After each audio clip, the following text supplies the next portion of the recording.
Bismillahirrahmanirrahim.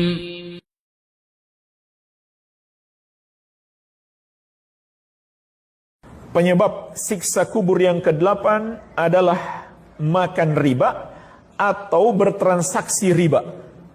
Jamaah sekalian, ini adalah dosa yang sangat besar, penyebab mendapatkan siksa kubur dan menanti juga siksa di padang mahsyar dan siksa neraka. Dan ini juga masih lanjutan hadis Samurah bin Jundub radhiyallahu anhu tentang kisah Nabi sallallahu alaihi wasallam dalam riwayat Bukhari dan Muslim, yang detailnya dalam riwayat Al-Bukhari. Ketika Nabi sallallahu alaihi wasallam dibawa oleh dua malaikat dan diperlihatkan kepada beliau berbagai macam bentuk azab kubur, maka beliau bersabda, "Fantalaqna fa'ataina ala nahrin." Kami pun berangkat sampai kami tiba di sebuah sungai. Hasibtu annahu kana yaqul, rawi berkata, aku mengira beliau mengatakan, ahmar mithlid dam, sungai itu berwarna merah seperti darah.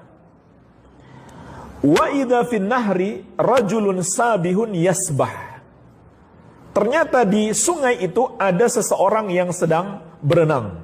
Wa idza ala syattin nahri rajulun qad jama'a indahu hijaratan katsiratan. Dan di tepi sungai itu ada seseorang yang mengumpulkan di dekatnya batu-batuan yang banyak. Batu-batu yang sangat banyak dia kumpulkan di dekatnya. Wa idza dzalika sabih yasbahu ma yasbah thumma ya'ti 'ala alladhi qad jama'a indahu al-hijarah. Ketika orang yang berenang itu telah berenang ke sana kemari, pada akhirnya dia mendatangi orang yang mengumpulkan batu-batuan di tepi sungai tersebut. Fayafgharu lahu fahu fayulqimahu hajara. Ketika dia sudah sampai kepada orang itu, maka orang itu membuka mulutnya lalu menjejalkan batu-batu itu ke dalam mulutnya. Fayantaliqu yasbahu thumma yarji'u ilaihi kama raja'a ilaihi. Setelah itu dia pun berenang kembali lalu balik lagi ke orang itu. Maka faghara lahu fahu fa'alqamahu hajaran. Dia pun kembali membuka paksa mulutnya, kemudian menjejalkan batu-batu itu kembali. Qala, lalu Nabi sallallahu alaihi wasallam mengatakan, qultu lahuma, aku berkata kepada dua malaikat itu, mahadani, siapa kedua orang ini yang disiksa dan yang menyiksa? Qala li intalik.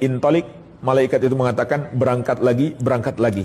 Kemudian di akhir hadis malaikat berkata, wa ammar rajulul ladzi ataita alaihi yasbahu fin nari wa yulqamul hajar fa innahu akilur riba. Adapun orang yang engkau datangi yang berenang di sungai itu kemudian mulutnya dijejali batu-batuan, maka dia adalah orang yang makan riba. Inilah jemaah sekalian azab kubur orang yang makan riba atau bertransaksi dengan riba. Para ulama menjelaskan kenapa seringkali dalam Al-Quran dan Sunnah disebut makan riba.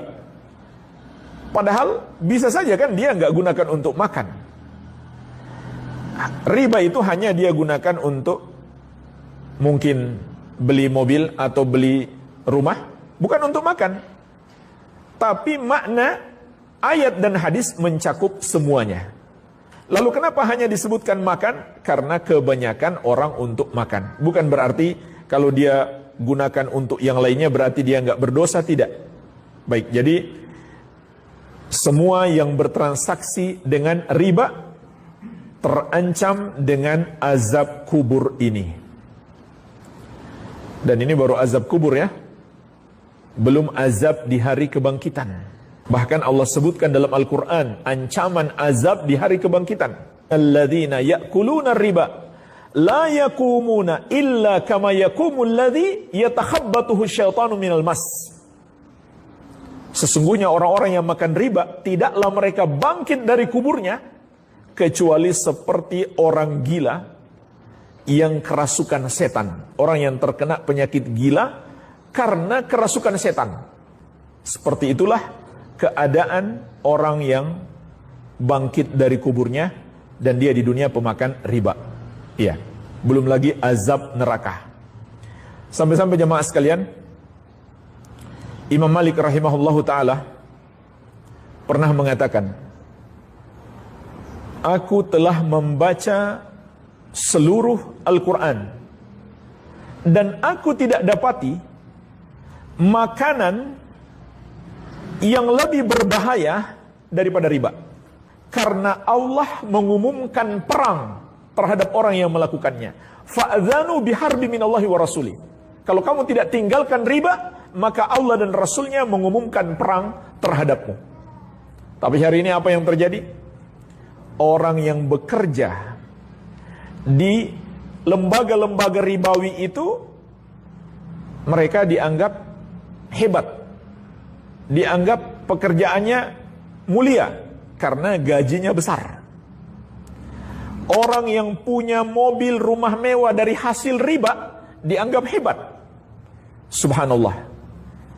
Ini yang terjadi jemaah sekalian, padahal yang mereka lakukan adalah dosa yang sangat besar. Namun sangat disayangkan, di negeri-negeri kaum muslimin hampir tidak ada lembaga-lembaga keuangan kecuali kecipratan riba. Subhanallah. Dan tentang hadis siksa kubur bagi pelaku riba tadi, ada penjelasan Imam Ibnu Hubairah yang dinukil oleh Ibnu Hajar dalam Fathul Bari. Adapun mulutnya dijejali batu oleh malaikat, maka itu sebagai isyarat bahwa riba itu tidak menambah apapun kepada kita. Hartanya bertambah, tapi Allah menghilangkan keberkahannya. Jadi hanya terlihat saja hartanya bertambah, tapi itu musibah bagi dia. Yang bertambah adalah musibah dan malapetaka, bukan hartanya. Kata Allah, yamhaqullahu riba wa yurbis sadaqat. Allah menghilangkan keberkahan riba dan mengembangkan sedekah. Jadi kalau kita bersedekah walaupun sedikit, Allah kembangkan pahalanya. Sedangkan riba walaupun terlihat banyak, Allah hilangkan berkahnya.